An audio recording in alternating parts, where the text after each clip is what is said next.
As far as my military service is concerned, let's start with the worst. The worst happened to me was when I was leaving Leyte Island in the Philippines by ship, LSTs, a large convoy, to go from Leyte to Mindoro Island, which was another island, and it's about a 2-day trip. The bad feature about this trip was that unfortunately a lot of the men in my outfit, probably including myself, used to have the people on the city of Leyte, Tacloban and Leyte, to do our laundry. So suddenly all the men had to run down to the women who was doing the laundry and tell them we had to get our laundry back because it's supposed to be a secret that we're shipping out. Now obviously the Japs had been at least 3-4 years in the Philippines, so they had spies all over the area, so they knew when the convoy was going to leave. They didn't know where the convoy was going, but they knew when the convoy was going to leave. So on the way to Mindoro, we were lined up in the four columns of ships. My ship, which was an LST, was not in the first column. It's 4 ships back, and the 5th ship behind us was a Liberty ship, loaded with ammunition, aviation gasoline, artillery shells, and bombs.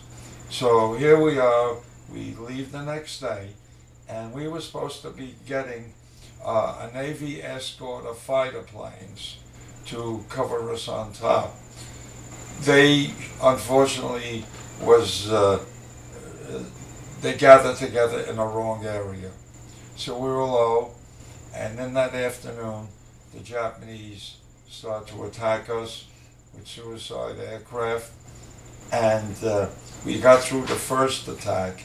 Then for some reason, which I don't know, they moved our ship from the 4th position in one of the outside columns to the 1st position in the convoy in one of the columns.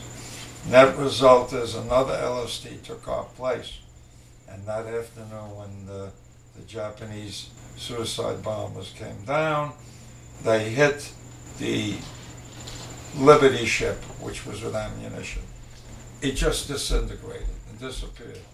And from the concussion of that particular incident, the LST, with the position that we had before we moved, the LST sunk from the concussion of the munitions ship.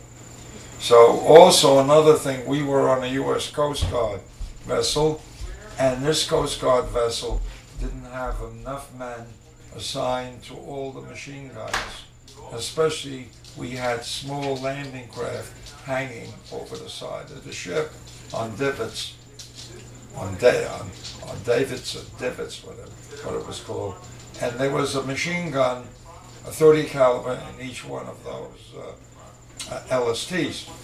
So I was tech sergeant at the time, in charge of the armorers. So I assigned armorers to all the unmanned guns. And my friend and I, Jack Riley, we manned one of the guns in one of the small landing craft. That night, we were being followed by Japanese aircraft, and they tried some nighttime bombing, which didn't work. But the next morning, we were attacked, and from all sides. And our LST, when it's in a war area, had all the fire hoses laid out on the deck. And one of the Japanese suicide planes came in straight from the bow, very low. Among others, some were coming from the side. So the convoy couldn't concentrate all its fire on all the attacking aircraft. So this suicide plane came over bow, smashed and hit us dead on in the center, on the deck, slid across the deck into the water with its torpedo that it had on. And we were very fortunate the torpedo didn't go off, but they cut all the fire hoses on the deck, and we had a resultant fire from the petroleum that is spewed out of this suicide aircraft. So we stopped dead in the water. Whole convoy was gone. This was the idea, was to take a survey of the damage. So it seems that they stopped the water. So that we finally found we weren't really damaged to speak of, and we caught up with the convoy. That afternoon, all day long, we were attacked by Japanese from different sides.